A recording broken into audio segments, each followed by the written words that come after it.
Este, entendido, está grabando. Y en el marco de esta formación, en la cual yo soy docente, mi nombre es Marta Bonora, soy psicóloga, voy a estar participando en los módulos de sistémica, del paradigma sistémico, que los vamos a dar en un momento avanzado del curso y donde vamos a hacer prácticas con constelaciones familiares para evidenciar lo que es el paradigma sistémico en la práctica. Independientemente de que pueda participar de otros módulos, dependerá de la agenda. Pero bueno, seguro voy a estar en ese.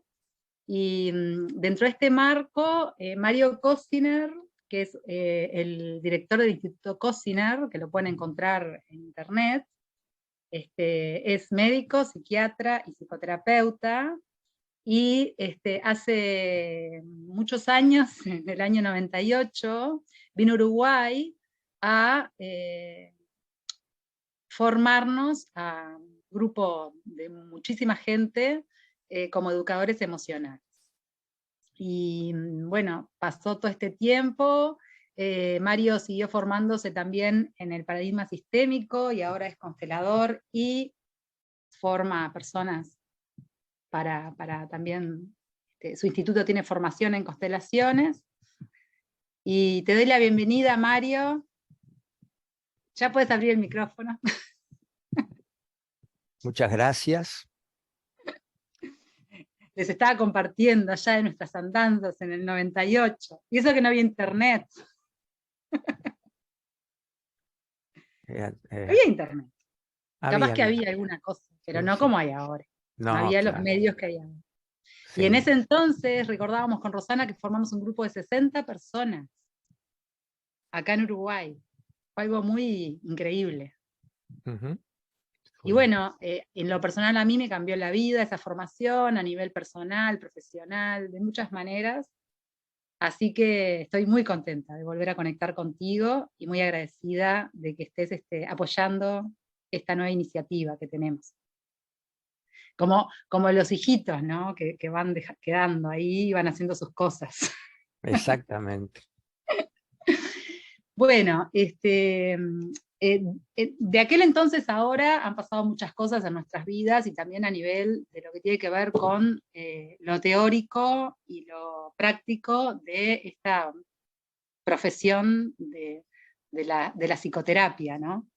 Y un poquito mi idea con esta entrevista era todo aquello, todo ese bagaje que nosotros recibimos contigo, cómo evolucionó a través de todos estos años y cómo podemos relacionarlo con el paradigma sistémico, que es el que fuimos integrando. Entonces, bueno, mi primera pregunta en relación a esto, ¿está bien para vos? Si está bien, ¿qué cosa? ¿Está bien? ¿Esto que te estoy proponiendo? Sí, habíamos quedado en que era como una entrevista informal, ¿verdad? Cualquier sí, claro. cosa me parás, vos cualquier cosa me parás. No, Entonces, ahí va. Entonces, en esta cuestión, la primera pregunta que tengo para hacerte es, ¿podemos hablar de una conciencia individual? ¿Eso existe?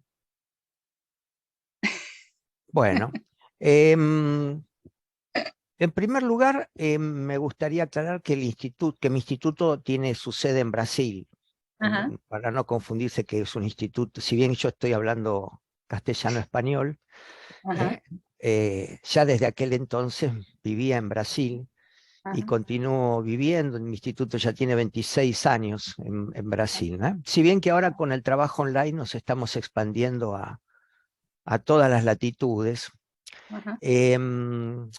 Y otra cosa que me interesaría, que es algo que yo hablo mucho en mis clases y los alumnos lo respetan, es como yo estoy viendo sus rostros, yo no vengo con un script, yo estoy hablando para ustedes. Y si hay alguien que tenga la posibilidad de conectar su cámara, le agradecería para que yo pueda hablar para ustedes, porque ese es mi convocatoria, ¿verdad?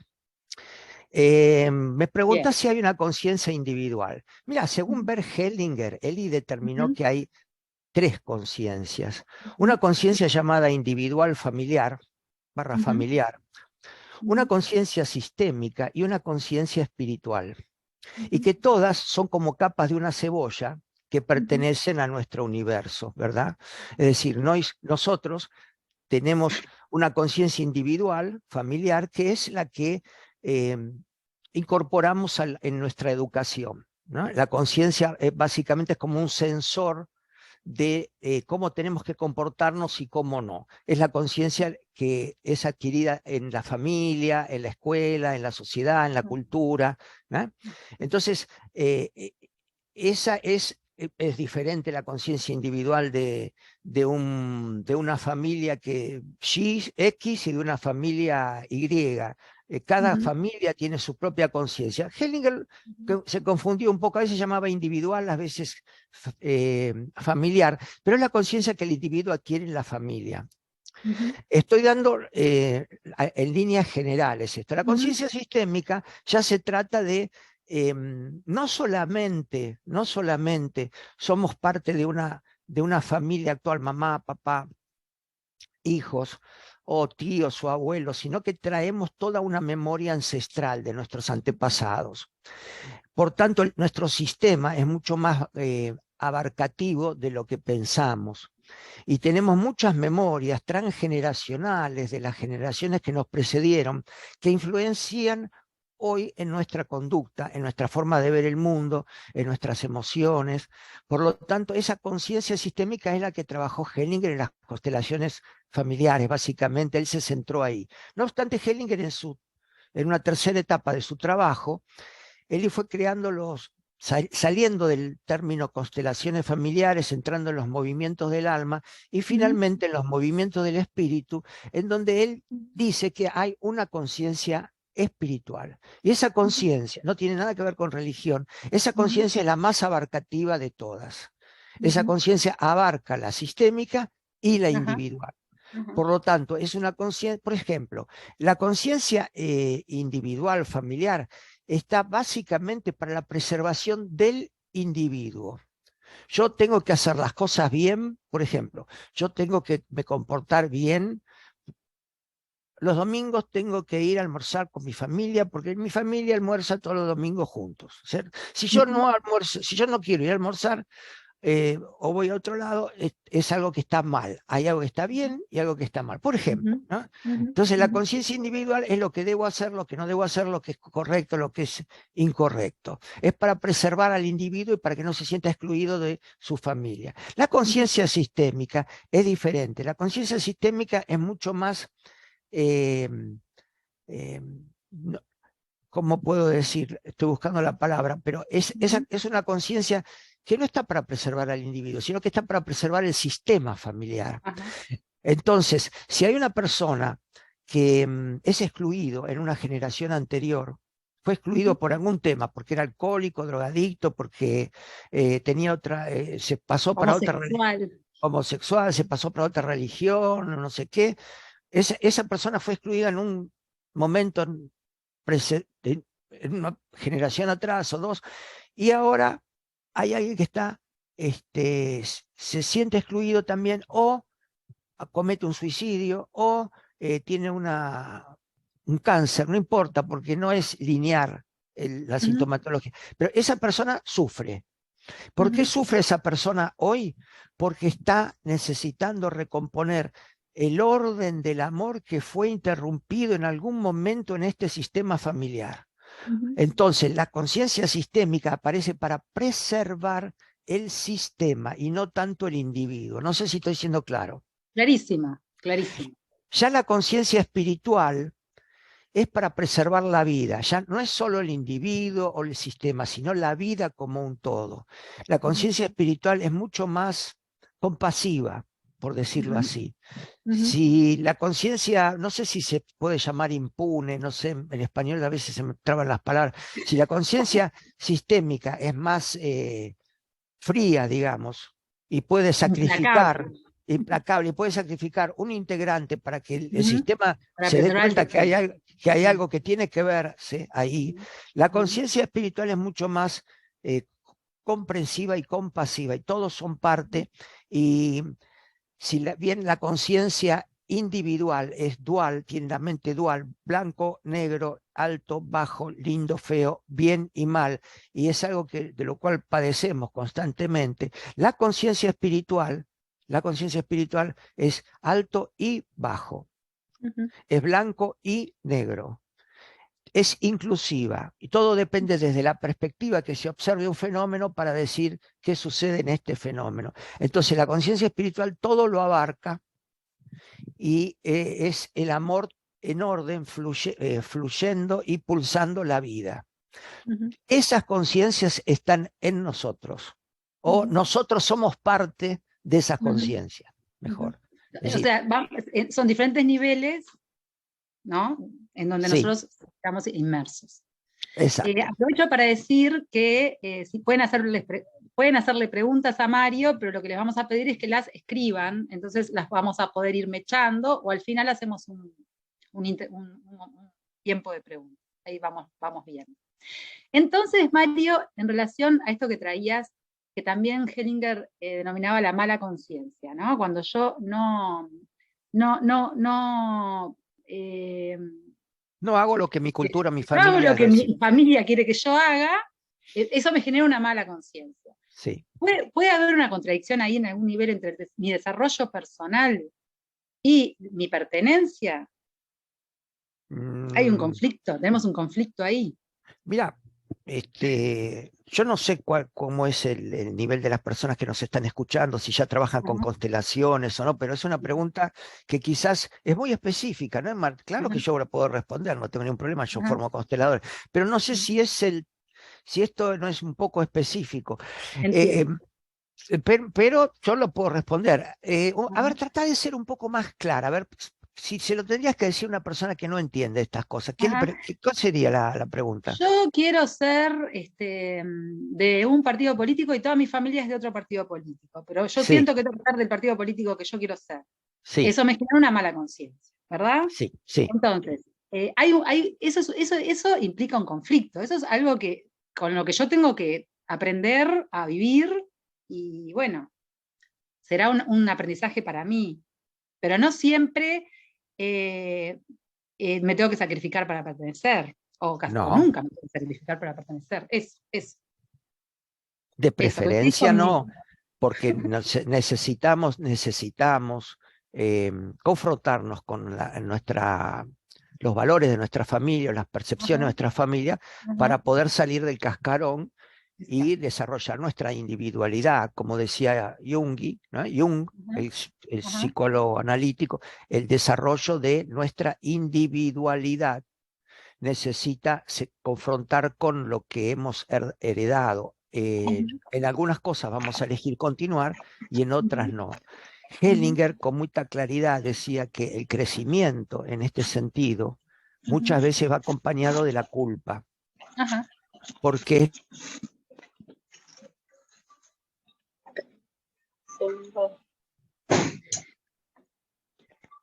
el Eh, micrófono se me había desligado, no sé a dónde sí, quedé. ahora volviste.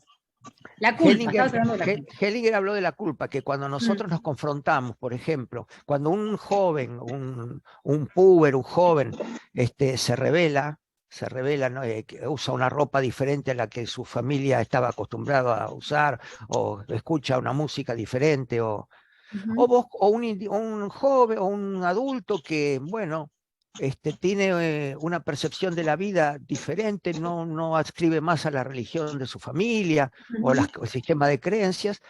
Bueno, es una necesidad que tiene el individuo de desarrollarse, de experimentar el mundo y desarrollar su individualidad. En este tránsito va acompañado por una culpa. La culpa es parte del proceso. Entonces, ¿por qué? Porque él siente que es una mala conciencia lo que está desarrollando. Hasta que él lo integra y puede aceptar a sus predecesores como son y él aceptarse como es. Eso es el desarrollo de una vida adulta. Ahí va. Buenísimo. Mira, entonces podemos decir que dentro de los pilares de inteligencia emocional que vos nos enseñaste en aquel entonces, el primero es el autoconocimiento. Al autoconocimiento le tenemos que como que también agregar esta conciencia de que somos parte de algo más y de que muchas veces nuestras emociones que aprendemos a conocerlas, a nombrarlas, a identificarlas, ¿no? Viniendo de una cultura que además nos enseñó a negarlas, a reprimirlas. Por suerte, eso ha cambiado mucho, pero todavía sigue siendo como algo difícil. También el autoconocimiento implica conocer a mis ancestros, conocer sus historias. Es una pregunta que te estoy haciendo, ¿eh? Desde la perspectiva sistémica, sí. Ajá. Desde la perspectiva exclusivamente individual, no, es conocer mis posibilidades y mis limitaciones, conocer mis emociones cuando están siendo activadas, conocer mis pensamientos, observarme. Ese es el autoconocimiento de mí mismo. Ahora, cuando ampliamos esa percepción para una conciencia sistémica, el conocimiento también, porque a veces yo quiero conseguir una meta y no la estoy consiguiendo realizar. Estoy con dificultades en entablar una relación afectiva y ya eso se me reitera constantemente. En el Día de los Enamorados. O tengo una depresión y yo hago psicoterapia, voy a hacer coach, voy a hacer procesos terapéuticos y no consigo resolver eso. Y bueno, hay que mirar para atrás, hay que mirar que quién sabe, hay una información en mi inconsciente que no es solo de mi persona, sino que viene de atrás, viene de mis padres, abuelos, ancestrales, a veces de varias generaciones atrás. Algún enmarañado sistémico, como solemos llamar, que ahí ese autoconocimiento necesita expandir a un conocimiento de ese sistema familiar del cual soy parte. Entonces, el proceso de autoconocimiento también es un conocimiento sistémico, digamos. Inclusive yo puedo llegar a aportar emociones que no son mías, que no le encuentro explicación, que nunca viví ninguna situación parecida a esa en mi vida, y sin embargo tengo determinadas emociones, determinados miedos o lo que sea. Y entonces ahí el paradigma sistémico me permite ir a ver y a conectar con quién estoy identificado. Con qué ancestro estoy implicado. Sí, eso en sistémicas lo llamamos sentimientos adoptados. Emociones adoptadas, sentimientos adoptados. Sentimientos adoptados, que son sentimientos que no sabemos de dónde vienen. Eso es muy común. Personas que vienen a la consulta y dicen, yo tengo una sensación de que no pertenezco a nada y sin embargo mi familia me quiere, todos me reconocen, pero yo me siento muy solo, el patito feo, no sé de dónde viene eso. Y bueno, muchas veces viene de un excluido que viene de generaciones atrás y esa persona lleva ese sentimiento, pero no es un sentimiento. Nosotros nada decimos que es malo, porque si no, no estaríamos incluyendo el sentimiento de unidad. Es un sentimiento que la persona lleva por amor al sistema familiar y por amor a ese excluido que vino atrás. Entonces, es la manera de traer una información del propio sistema familiar. A mí me resultaría interesante preguntarle a las personas si nos están acompañando, si está claro esto, si está un poquito difícil de entender. Me gustaría tener un feedback para ver si estamos nivelados, no sé. Me parece que estamos como muy técnicos. ¿Estamos qué? Bien. ¿Pueden escribir en el chat un poco esta pregunta que está haciendo Mario, a ver cómo les está resultando? Sí, me gustaría saber si estamos hablando de algo que para ustedes tiene sentido, si es eso lo que esperaban de esta entrevista o no sé. Bien.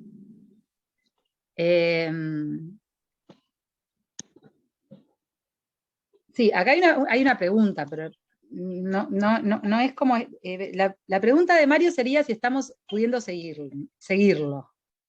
Eso ahí como un dedito para arriba, un dedito para abajo, un dedito para el costado, puede ser. Cualquier tipo de feedback nos sirve.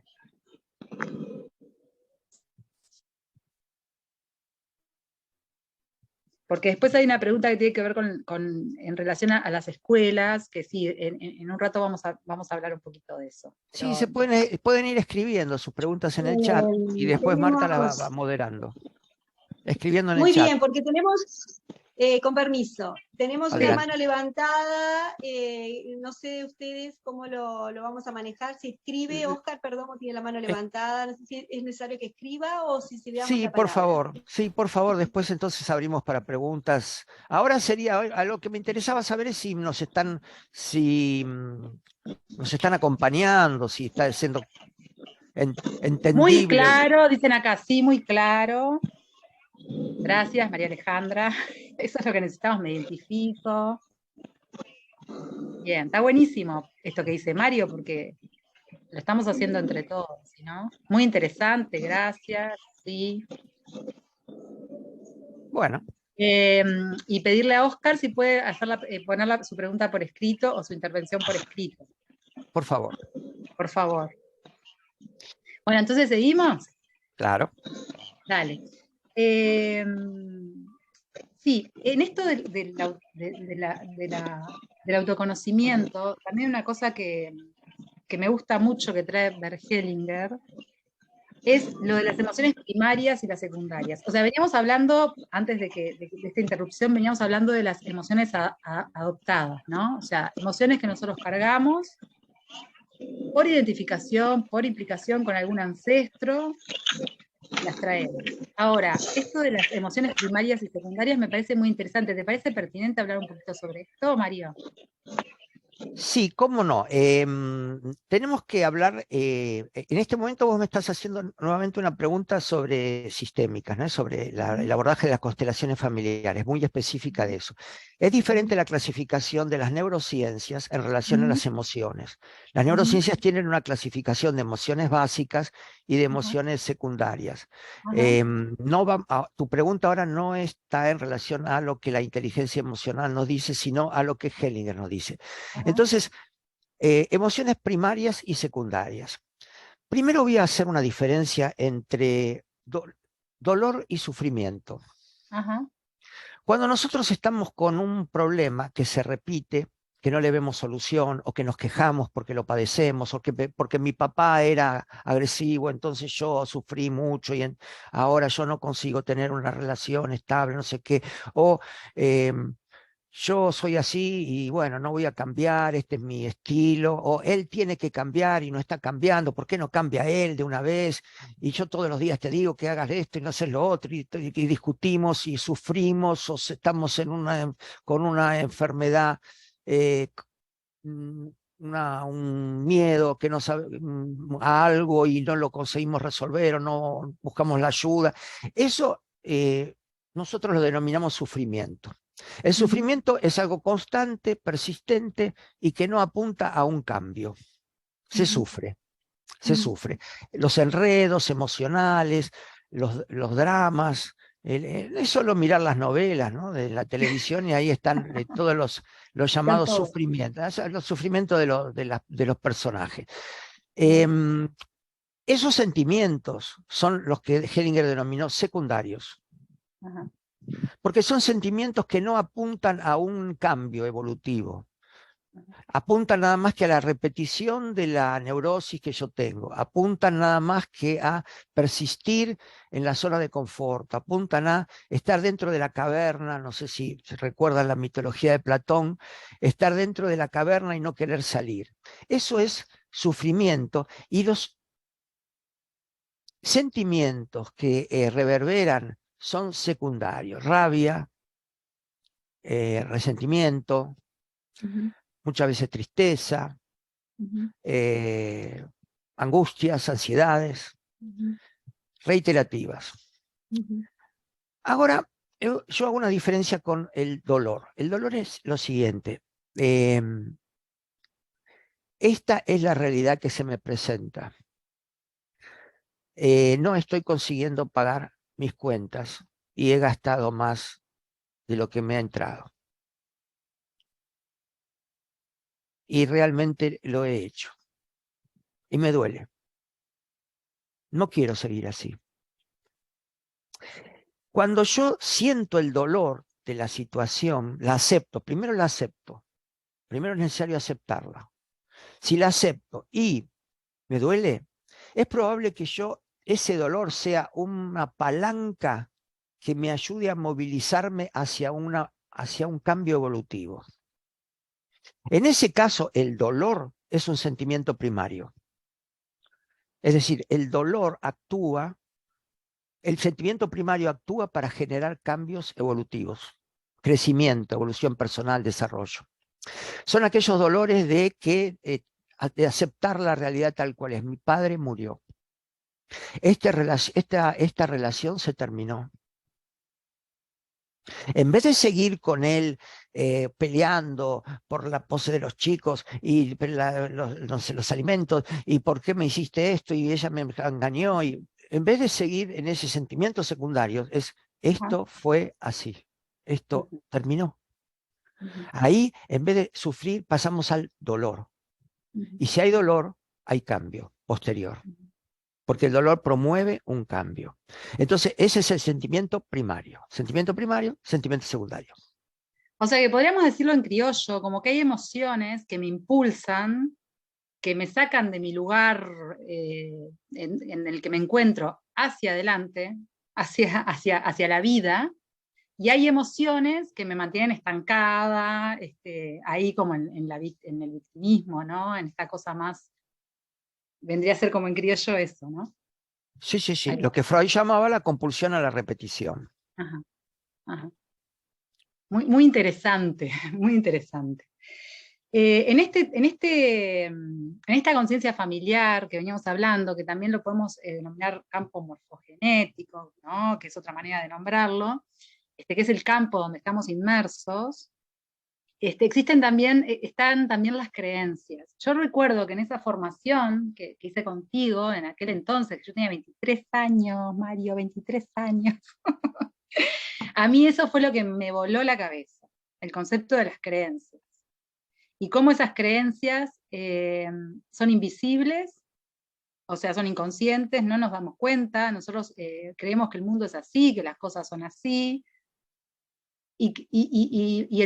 para mí como el gran clic que me hizo esa formación fue poder como dar un paso hacia atrás y poder ver mis creencias y reconocerlas. Y en este sentido, y también trayendo como este tema de lo sistémico, son muchas veces creencias de ancestros también, heredadas. Sí. No son necesariamente creencias que yo formé en mi infancia. No, en mi infancia no me pasó nada que tenga que ver con eso, y sin embargo yo creo que eso es así. Sí. Porque 2, 3 generaciones atrás hubo guerra, hubo hambre, hubo lo que hubo, ¿no? Sí. ¿Y tenés una pregunta? ¿Es una pregunta o un comentario? Sí, entonces, en este sentido, ¿cómo vos hoy por hoy, ¿no? Que yo te estoy reconociendo, trabajás las conciencias limitantes? Si las trabajás a través de las constelaciones. Las creencias limitantes. Sí, incluso en nuestro grupo de formación, en nuestros cursos de formación, nosotros tenemos un módulo de creencias. A donde también trabajamos las creencias limitantes en el papel de constelador. Y transformarlas en creencias posibilitadoras. Vamos a rápidamente, todo lo que estoy hablando es rápido y muy conciso. Les explico, todo esto que yo estoy diciendo tiene un desarrollo, ¿verdad? Pero bueno, creencias es, bueno, mis anteojos. Mis anteojos, si yo me los saco, veo otra cosa, si me los pongo, veo esto, así, más claro. Entonces, los anteojos me permiten, mi lente para ver el mundo, es mi sistema de creencias, cómo yo creo que el mundo es, cómo yo creo que ella es, que él es, que el otro es, que la derecha, que la izquierda, que el centro, que abajo, que arriba. Yo creo, tengo una percepción del mundo, de las cosas, de las situaciones, de la gente, que son mis creencias. Son como programitas de computador que tengo en mi inconsciente. Y ese programa me determina el modo de cómo yo percibo la vida, percibo el mundo. Claro que las creencias pueden mudar. Yo cuando era chico creía en los Reyes Magos y después tuve que frustrarme y no creer más. Entonces, digamos, dando un ejemplo pueril, pero digamos, en un momento creía en una determinada persona y después dejé de confiar, no creí más en ella. Es decir, las creencias pueden cambiar. Pero hay creencias que son muy instaladas en nuestro inconsciente, porque las creencias son fuertes estados emocionales, inconscientes. Yo soy Peñarol, no. Nacional, no, no. Yo soy nacional. Es decir, es tan fuerte como eso, como ser hincha de Ujú, fútbol. Es decir, es ujú, un estado emocional fuerte, ¿eh? Que no hay argumento que me lo cambie. ujú, Entonces, cuando dos personas discuten, por ejemplo, político, religión, discuten, no están queriendo entender lo que el otro dice. La creencia es un fuerte estado emocional que yo necesito autoafirmarlo constantemente. ¿Sí? ujú. Si yo salgo a la calle con la cabeza mojada, me voy a resfriar. Punto. Es una creencia. Y esa creencia la aprendí con mi familia y es así. Acontece que cuando salgo con la cabeza mojada, me resfrío. ¿Por qué? Porque la creencia crea realidad. Si yo creo, es lo que veo. Ujú. Y es mi verdad, pero para mí era verdad. Entonces, estas creencias yo las pude haber adquirido en la escuela, en la cultura, hay creencias culturales, en mi familia, ¿sí? Y como vos decís, hay creencias que vienen de atrás, de los abuelos, de los bisabuelos, de los ancestrales, ¿sí? Entonces, yo ahora quiero tener una relación con, soy una mujer y quiero tener relación con un hombre. Pero los hombres que se me presentan son hombres que yo descalifico. Y los hombres que califico no se me presentan. Vamos a suponer. Nada que Este, ver con la realidad, nada que ver con nada la que ver con realidad. la realidad. Este, Acontece, sucede, y nosotros abrimos una constelación y vemos que esta persona le está haciendo, esta creencia viene de la mamá también tenía esta creencia, y Ujú, por eso se separó del papá tempranamente y nunca le dejó ver al papá a ella, no sé. Pero ujú, sucede que viene un poco más atrás, y abrimos a veces generaciones y generaciones, y vemos que hubo una mujer que fue inmigrante, fue muy maltratada violentamente por un hombre. A partir de ahí, en esa familia se instaló de que los hombres no prestan, no sé si se puede decir así, no sí, valen sí, no nada, valen, no valen. no valen nada. Entonces, esa creencia se fue trasladando por generaciones. Y yo hoy tengo esa cuestión que quiero relacionarme con alguien y no puedo. Y hago psicología y me analizo y igual me pasa lo mismo, o me pasa un poquito mejor, no hay un cambio muy grande. Hago un trabajo de cambiar sistemas de creencias y avanzo un poco más, pero no tanto. Entonces, ¿qué sucede? Sucede que en la constelación vemos que hay una fidelidad al sistema familiar, una fidelidad inconsciente que esta señora tiene con su sistema familiar. En el caso de que ella pueda estar con un hombre en igualdad de condiciones y lo acepte como es, sería una traidora de las mujeres de su familia. Y esto se ve con las constelaciones familiares. No se Ujú, llega a ver solamente con un trabajo de cambio de creencias. Entonces, el trabajo de cambio de creencias es muy importante para cambiar cuestiones hasta un nivel. Pero cuando no se ujú, tiene éxito con el cambio de creencias, ujú, no se las consigue pasar de limitantes a posibilitadoras con ujú, buenos resultados, es necesario abrir una constelación y ahí se va a ver el origen. ¿Cuándo se hace una constelación? Para quien no sabe, la constelación es un reposicionamiento de los integrantes de un sistema para que todos tengan más fuerza y circule el amor en ese sistema familiar. En cambio, cuando hay un enmarañamiento en el sistema familiar, hay problemas, conflictos, etcétera, ese sistema pierde fuerza y los integrantes sufren. Entonces, cuando se abre una constelación familiar, se observa que cuando existe un reposicionamiento de las personas, por acrésimo hay un cambio de creencias. Por ajá. añadidura. Por Claro, añadidura hay porque un estás cambio de trabajando creencias. en un, claro, porque estás trabajando en un nivel superior, entonces todo lo demás es como un dominó. Exactamente. Bueno, yo te quiero decir una cosa, Mario. A mí me da mucha fuerza escucharte, de Qué verdad, bueno. de Sí, verdad. sí. ¿Por qué? Siempre me pasó, siempre me pasó. No Ah, sé por sí. qué. no sé, porque sos muy claro, porque me transmitís eso. Bueno, vamos a seguir un poquito más. Eh,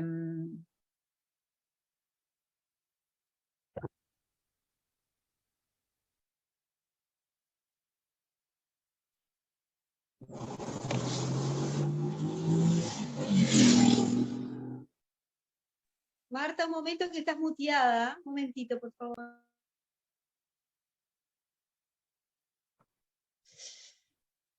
Nada, que quería nombrar también la automotivación, que yo recuerdo también que en aquel entonces fue para mí muy importante, todo el trabajo que hicimos con Misión de Vida,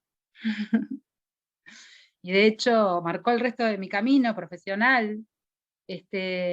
Y bueno, y esto, ¿no? Como cuando yo tomo la fuerza de todo ese campo, cuando yo puedo tomar a mi padre, cuando yo puedo tomar a mi madre, como también puedo tomar mi misión de vida. Hay como eh, una correlación en relación a esto. ¿Estás de acuerdo? Claro, cuando nosotros aceptamos la realidad tal cual es de verdad, eso no es resignación.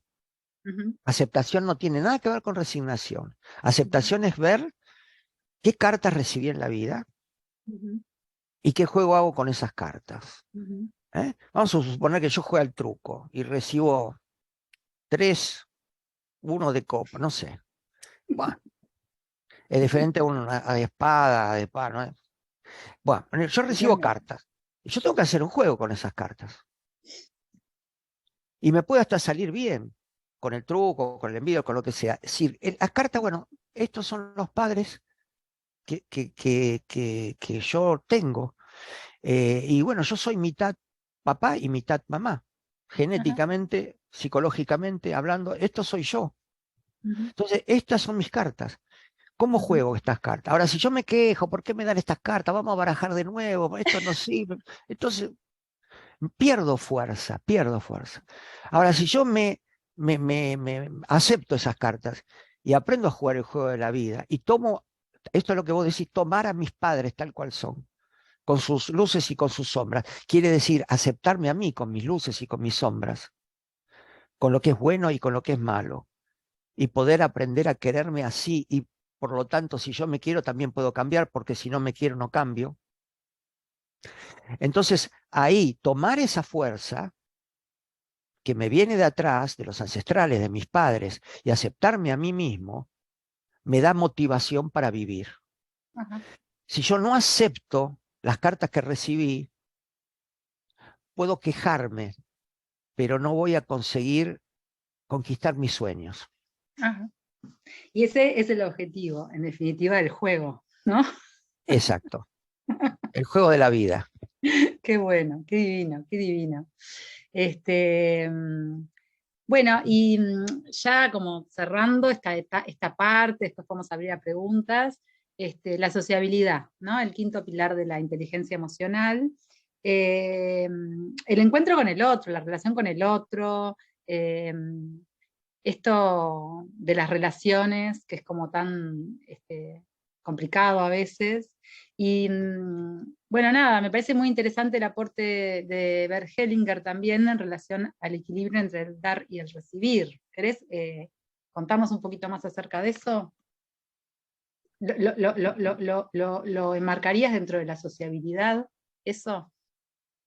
Sí, sí, la sociabilidad es tener una relación saludable, creativa y vital entre los integrantes de un grupo familiar, laboral, lo que sea, una institución, ¿sí? Cuando es una relación entre pares, hermanos, una pareja, es necesario que en la relación haya un equilibrio entre el dar y el recibir, vamos a decir así. Ah, Sí, en constelaciones lo llamamos tomar con fundamento, pero para que sea un poco más claro acá, ujú, tiene que haber un equilibrio. Es decir, vos me invitás a dar una entrevista, ¿cierto? Me ujú, estás dando algo, ¿sí? Entonces, Si yo recibo esto, y con gratitud, a mí me dan ganas de retribuir, entonces me estoy esforzando lo máximo posible para ser claro. Y vos decís que te da fuerza, y esa fuerza te hace conducir esta entrevista y hacer otra pregunta. Y así, es decir, una pareja, vamos hoy que es el Día de los... Enamorados. Sí, el Día de San los Enamorados. Valentín. Entonces, en una pareja, uno le da algo al otro, algo, un regalo, un gesto, un abrazo, de verdad. Entonces el otro se siente gratificado, la otra parte, ¿sí? Y cuando nos sentimos gratificados, ¿qué nos surge? ¿Qué nos surge naturalmente? La necesidad de retribuir. Y entonces retribuimos y damos algo, no sé, algo. No necesariamente tiene que ser lo mismo, el abrazo. Puede ser, vamos a comer ahora entonces, o vamos a ver a tu mamá, qué sé yo. Es decir, también quiero hacer algo por el otro. Y el otro entonces recibe esa gratificación y quiere retribuir. Cuando este ciclo está siempre retroalimentándose, hay un equilibrio entre pares. Y puede haber un crecimiento. Cuando esto no está presente, esto no va para muy lejos. Esto sucede en la relación entre una pareja, hermanos, socios de un trabajo, pero hay un lugar donde no sucede, que es en la relación entre padres e hijos. Los padres dan y los hijos reciben. Los padres no tenemos derecho a pedir a nuestros hijos cosas como: ¿y por qué no me viniste a ver hoy? ¿Por qué? ¿Qué te pasa? ¿Que me tenés algo conmigo? Nosotros no tenemos derecho a reclamar a los hijos como padres. Nosotros dimos la vida, la madre dio la vida. Los padres pudieron dar la educación, los prepararon para la vida. Pero los padres vinieron antes y los hijos vinieron después. Aquí hay otro orden que necesita respetarse, que es el de la jerarquía. Los hijos no pueden ser los padres de los padres. Los hijos son los hijos y los padres son los padres. Después ellos, cuando sean padres, darán a sus hijos. Entonces, ese equilibrio entre dar y recibir no se da, no es necesario que se dé para que sea ecológico entre padres e hijos. Y eso es algo que a muchos padres les cuesta ver, pero es muy importante que se mantenga eso. Claro que esto no quiere decir que una hija no cuide a los padres que son mayores y vaya a verlos todos los días y todo lo demás. Lo que no puede hacer es ser el padre de ellos. Es como hija los puede cuidar. Entonces, como hija, yo los cuido, todo bien. Ahí hay un dar y tomar, pero respetando la jerarquía. Entonces acá ya estamos mezclando un orden que es importante mantener en las relaciones sociales, que es el dar y recibir, y otro que es el de la jerarquía. Sí, muy, muy, muy clarificante eso de los padres y los hijos, y creo que es algo que sí, que estamos trabajando como humanidad en tomar esa conciencia. Porque venimos de desórdenes que se vienen repitiendo, ¿no? Claro, claro, claro. Traemos muchos enmarañados, muchos desórdenes. La humanidad, nosotros, así como el planeta, nuestra casa, está totalmente alterada ecológicamente, la humanidad también.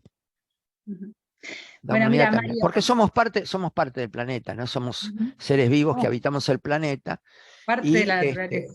Y son como parte de, es decir, los trastornos climáticos, la devastación del Amazonas, la camada de ozono, el carbono. Nosotros también estamos llenos de toxicidades, de relaciones tóxicas, De confusiones. de confusiones. confusiones, de cosas que como humanidad estamos en un nivel de conciencia aún. A mi criterio, incluso lo puedo fundamentar neurológicamente. No sé si la gente sabe, yo soy médico psiquiatra, ¿no? Sí, sí, lo dije al principio. Más de 40. Lo puedo fundamentar neurológicamente. Nuestra evolución aún está en etapas muy primarias de nuestro cerebro. Bien, Mario, voy ahora a hacer un cortecito para responder algunas preguntitas y ya ir cerrando, ¿te parece? ¿Cómo no? Porque tampoco quiero cansarte, te quiero cuidar. Muy bien, muchas gracias. Entonces, hay una persona que pregunta cuáles son los pilares, si podemos decir cuáles son los pilares de la inteligencia emocional. Bueno, sí, los fuimos nombrando, pero los vamos a repasar. Autoconocimiento, empatía, no hablamos mucho de la empatía, administración de las emociones, automotivación, que tiene que ver con todo esto que hablamos de la misión de vida, y sociabilidad. Esos son los 5 pilares de la inteligencia emocional que trabajamos que vamos a trabajar en este curso que estamos ofreciendo y que aprendimos con nuestro maestro Mario Costa, tan amado. Acá, antes de eso, había una pregunta que tenía que ver con la aplicación de todo esto en la escuela. Yo me imagino que tu instituto tiene, me imagino no, sé que tu instituto tiene todo un área de educación. Yo te comparto que yo hace muchos años estoy dando talleres de inteligencia emocional en una escuela rural que hay acá cerca, pues yo vivo en el medio del campo ahora, en una comunidad. Y bueno, y la verdad que la experiencia con la escuela ha sido muy alucinante, y en la medida que yo me he ido formando en sistémica, he ido como incorporando también la sistémica, y he hecho algunos ejercicios de constelaciones con los niños, con resultados muy impresionantes. Y muy básicos, ¿no? Muy, muy simples. Por ejemplo, te cuento así como, un niño, un ejercicio que les hice hacer es decir su nombre, y que eran hijos del nombre de la mamá, hijos del nombre del papá, ¿no? Eso en un grupo, y 2 o 3 niños dijeron, y no tengo papá, ¿no? Entonces nada, como solo eso, y decirles, sí, mira, papá lo tenés, y papá tenés, capaz que no lo conoces, capaz que no sabes su nombre, ¿no? Solo eso ya fue muy movilizante. Después hubo un niño que a los días vino y me tiró así como de la ropa y me dijo, mi papá se llamaba, y me dijo el nombre del papá. Fue muy emocionante eso. Contame un poquito cómo lo abordan ustedes, si querés, no sé si a nivel de primaria, pero bueno, si querés así compartir un poquito. Yo sé que es una pregunta muy abarcadora, pero bueno, como surgió acá, están Después de interesados. muchos años de dar educación emocional, educación socioemocional en Argentina, yo Ujú, trabajé mucho en una provincia del noroeste de Argentina llamada Santiago del Estero, ujú, una de las provincias más pobres del país. ujú. Llegamos a formar educadores emocionales y llegamos a hacer la diplomatura en educación socioemocional por la Universidad Nacional de Santiago del Ujú, Estero. qué Esa bien. diplomatura ya tiene unos cuantos años, Ujú, y ha formado muchos docentes, ha formado muchos docentes. ujú. Básicamente el público es maestros, Maestro. maestros. Ujú, ujú. Entonces se está aplicando mucho en Santiago del Estero la educación emocional en la enseñanza pública, Ajá, desde el jardín de infantes. ajá. Sí, Claro que sí, con metodologías que necesitan ser propias de cada etapa evolutiva, ¿no? claro. No es lo mismo enseñar en jardín infante que enseñar en tercer grado, cuarto. No, Pero es una prueba contundente de que es posible. sí. Lo claro que las autoridades eh, educativas y los directores de escuela y todo lo demás tienen que estar de acuerdo, porque no se puede, no puede ser la iniciativa de un maestro solitario, tipo llanero solitario, Robin Hood, en el medio de una escuela. La institución necesita estar de acuerdo con educar las emociones de los chicos. Lo que se Ujú, observa es que cuando un niño o una niña es educado emocionalmente, ¿qué significa educado? Vamos a suponer, vamos a comenzar, alfabetización emocional. ujú, Cuando el chico, la chica, comienzan a identificar qué sienten, ujú, eh, y nombrar lo que sienten, ujú, y saber que una emoción no es nada malo, sino que es algo que todo el mundo siente y que se puede hacer algo con ella, algo incluso creativo. ujú. Lo que se observa es que cuando estos chicos se transforman en... Estoy haciendo perdonen, pero yo estoy No, no. hablando de los titulares del Sí, diario, sí, ni, sí. ni siquiera de nada. Sí, sí. Este, lo que se observa es cuando se trabaja con niños durante toda su etapa primaria, con educación de las emociones, y aprenden a administrar y a convivir más pacíficamente entre ellos, no que no haya Conflictos. conflictos, pero que lo puedan administrar, que sepan que un Ujú, conflicto se administra y que no hay que ir directamente a las piñas ujú, o a la ujú. agresión, porque la agresión es una forma de no poder simbolizar las emociones. No se pueden elaborar las emociones y se actúan Ujú, intempestivamente. En realidad ujú, lo que está aconteciendo con toda la violencia que estamos viviendo es una falta de alfabetización emocional en nuestra cultura. ujú. Cuando se puede reconocer las emociones, administrarlas y conducirlas creativamente, esos niños, cuando se transforman en púberes, en adolescentes, posteriormente, tienen mucha menos incidencia a cometer actos ilícitos, a actos criminales, hay una disminución de los Delincuentes. embarazos, Ah, en mujeres ajá, adolescentes. ajá, Hay toda una mejor mejoría en el desarrollo personal ajá. de estos adultos, jóvenes adultos, cuando tuvieron una base de educación emocional. Digo, lo estoy diciendo muy rápidamente. Sí, sí, sí, divino, divino. Sí, preguntan acá si tenés algún libro, Mario. ¿Escribiste algún libro, Mario? Sí, tengo 2 libros. ¿En serio? ¿Cómo no Sí. los conozco? ¿Cómo se llaman? No, uno se llama El ciclo de excelencia del constelador.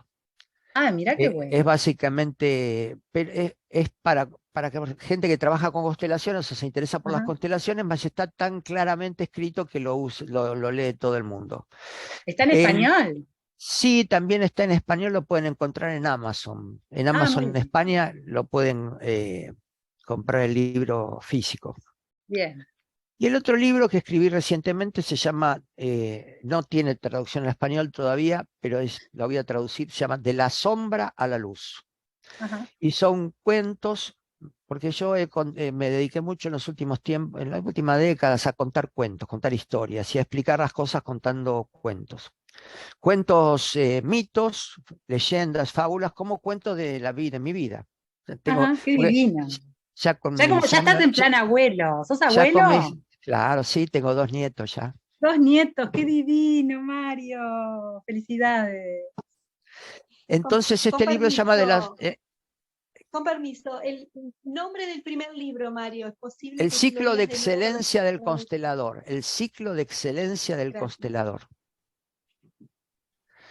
Y el segundo Ya lo voy a encargar, ya lo voy a encargar. se llama De la sombra a la luz, son cuentos, meditaciones y reflexiones. Ah, qué lindo, Mario, qué lindo. Son cuentos, se cuenta un cuento, se provoca ese cuento, pero provoca la reflexión al lector, hay una interacción con el lector, y hay una meditación que se puede leer o se puede poner la cámara del celular en un QR code y la pueden escuchar, la meditación guiada. Ajá. Cuentos, meditaciones y reflexiones, de la sombra a la luz. Qué Eh, bueno, qué bueno. Cuántas cosas, qué divino. A ver si hay alguna otra pregunta acá. Justo esta pregunta que viene ahora tenía que ver con una cosita que te quería contar medio cortita, que yo este año, el 2022, digamos, lo que trabajé con los niños, yo trabajé con niños porque acá en la escuela rural es multigrado, ¿viste? Entonces trabajé con niños de cuarto, quinto y sexto. Y con lo que más trabajé, además de con todo el tema de las emociones y todo, es como con los tres, las tres posiciones del sistema nervioso, más como alineado a la teoría del trauma. Entonces les enseñé cómo estar en el semáforo verde, en la calma, en la tranquilidad, después cómo estar en el semáforo amarillo, en el alerta, en la huida, y después la parálisis, ¿no? El quedarme paralizado. Y con eso trabajamos pila con juegos, y estuvo muy lindo, como que ellos aprendían a salir de los estados, a entrar y a salir de los estados. Y esto tiene que ver con esta pregunta que dice, me pareció muy interesante lo que dijo acerca de la evolución neurológica de nuestro cerebro. Si podés profundizar un poquito más con eso. Tiene que ver con esto, ¿no? De los cerebros. el cerebro, nuestro cerebro tiene 3 etapas evolutivas. El primer cerebro que hubo fue el cerebro reptiliano, Ajá, que es el más antiguo, es el cerebro de los reptiles, los reptiles, está muy claro. Es el cerebro más ajá, primario, ajá, por ejemplo, este es mi territorio, ujú, y el que venga lo destrozo. Listo. ujú, ujú, Es el cerebro de acción y reacción. ujú. Estoy siendo muy sintético nuevamente. Sí, sí, El sí. cerebro medio, el límbico, Ajá, ¿sí? Es el cerebro de los mamíferos. Ya aquí entran las emociones primarias, ajá, ya hay un ajá. nivel de emocionalidad de mayor, no obstante son una emocionalidad apoyada en los instintos, entonces Ujú, una emocionalidad irracional. ujú, Y el cerebro más nuevo, que es el neocórtex, ¿sí? Es el cerebro de raciocinio lógico, ¿sí? Es el cerebro de que la raza humana es el que tenemos este cerebro. Y en este cerebro está todo lo que puede ser la administración de las emociones, ajá, la empatía, todo lo que es inteligencia emocional ajá. necesita no solo el cerebro límbico, sino que necesita el neocórtex para poder Ujú, realmente integrar pensar y sentir, sentir y pensar. ¿Sí? ujú, Nosotros tenemos las tres capas, las tres camadas del cerebro. Solo ajá, que el cerebro reptiliano tiene cientos de miles de miles de miles de miles de años. El límbico tiene miles de años. Y el neocórtex tiene pocos años, pocos años, vamos a decir. Y eso se nota. Y entonces es el menos evolucionado, ¿sí? Es el menos evolucionado. Yo diría que todavía como humanidad estamos viviendo mucho en el reptiliano y en el mamífero. Es solo ver noticiero. Entonces, creo que para poder desarrollar inteligencia emocional, cursos como el que están haciendo ustedes siempre son muy bienvenidos, porque en la medida que haya cursos de este tipo y la gente se entere más y pueda trabajar más, se va formando el principio llamado de masa crítica, que es un Ujú, principio en el cual cada vez más personas se interesan por desarrollar su inteligencia emocional y en un momento determinado eso se instala en la cultura. ujú, Entonces, el curso que ustedes están promoviendo es un grano de arena para contribuir a la masa crítica de esta evolución de la especie. ujú. Muchas, muchas gracias. Bueno, creo que está bien por acá. Por supuesto que yo puedo estar hablando 3, 4 horas más contigo, pero disfruté mucho este rato. Este, y bueno, los invitamos a todos los que quieran compartir esta entrevista, que la vamos a subir en breve en la red, para que todos puedan conocer a Mario y seguir como nutriéndonos de esta sabiduría y de esta claridad que él tiene para transmitir, un gran pedagogo. Y bueno, Disculpen que, un segundito, Marta, que te corte, sí, porque hay una pregunta que ha hecho Virginia. Virginia es la sí, directora de la escuela de acá. sí, Bueno, mi nombre es Rosana Bruno, para los que no me han visto, no estuvieron en el principio, soy quien estoy coordinando la formación. Muchas sí, gracias por estar aquí. Bueno, Virginia es una sí, directora hermosa, maravillosa, que está abriendo muchas puertas de la inteligencia emocional en las escuelas de educación primaria de ANEP. Estamos ajá, haciendo algunas prácticas aquí en Aiguá, así como tú estás, Marta. Y Virginia ha hecho una pregunta respecto a cómo llevar a la práctica. A ver, Virginia, si eso es lo que quisiste decir, cómo llevar a la práctica todo esto. Eh, espero que haya sido como lo leemos, igual como lo escribiste. Has puesto, Virginia. Eh, Rosana ha trabajado con los niños. Mi pregunta es, desde mi rol de educadora, de docentes y alumnos, la aplicación práctica, esa es la pregunta. sí, Bueno, primero, ¿Se comprende? ahora te doy Capaz que Virginia, si puede adelante, ser más Mario, clara con tu sí, pregunta. está claro. adelante. Primero, es necesario que haya que el docente, el maestro se forme en educación emocional. No podemos enseñar nada que no aprendamos. Es decir, imagine que usted es una guía turística, ¿sí? y lleva a las personas a ver calles de una ciudad. Usted no va a poder llevar a la gente a una calle que no conoce. Entonces, se comienza por casa, se comienza por trabajarse a uno mismo, trabajar la identificación de sus emociones, la administración de sus emociones, poder conducir las emociones de una forma cada vez más creativa y saludable, ecológicamente hablando, y en la medida en que eso se desarrolla en usted, después son métodos, metodologías que vienen por añadidura. Enseñamos con nuestro ejemplo. Mucho más de lo que decimos, enseñamos con lo que hacemos y con lo que somos. Ahí enseñamos. Bueno, sin duda, Mario nos enseña mucho, siempre nos ha enseñado mucho, así que muchas gracias, Mario. Un placer. Voy a comprarme tu libro y lo voy a leer. ¿Cómo no? Y bueno, y nada, los que quieran seguir en contacto, pueden seguir en contacto con Rosana o con Natalia, que son los que están con este tema de la formación que estamos ofreciendo. Bueno, muchas gracias a... Sí, decime. No, nada, y que esto que estabas diciendo, ahí también, citando por última vez a Bert Hellinger, que es el viejo que tanto nos dejó también, yo no lo conocí personalmente, pero es como si lo hubiera conocido. Esto que no podemos dar nada que no tenemos, ¿no? No podemos dar nada que nosotros no tenemos. Exacto. Tan simple. Lo que sucede es que lo tenemos. Y a veces no reconocemos que lo tenemos. Ajá. Lo único que necesitamos es el ambiente propicio para desarrollarlo. Todos tenemos inteligencia, nadie es burro. Todos tenemos la posibilidad de desarrollar cada vez más nuestra inteligencia emocional. El asunto es tener un espacio como el que ustedes están creando para propiciar ese desarrollo. Buenísimo. Bueno, muchas gracias a todos. Nos hasta vemos. La próxima. Hasta la Nos próxima. vemos, cómo no. Chao. Gracias. Muchísimas gracias, muchísimas gracias. Amado Mario. La verdad, ¿no? Tanto que agradecerle. Bueno, gracias. Hola.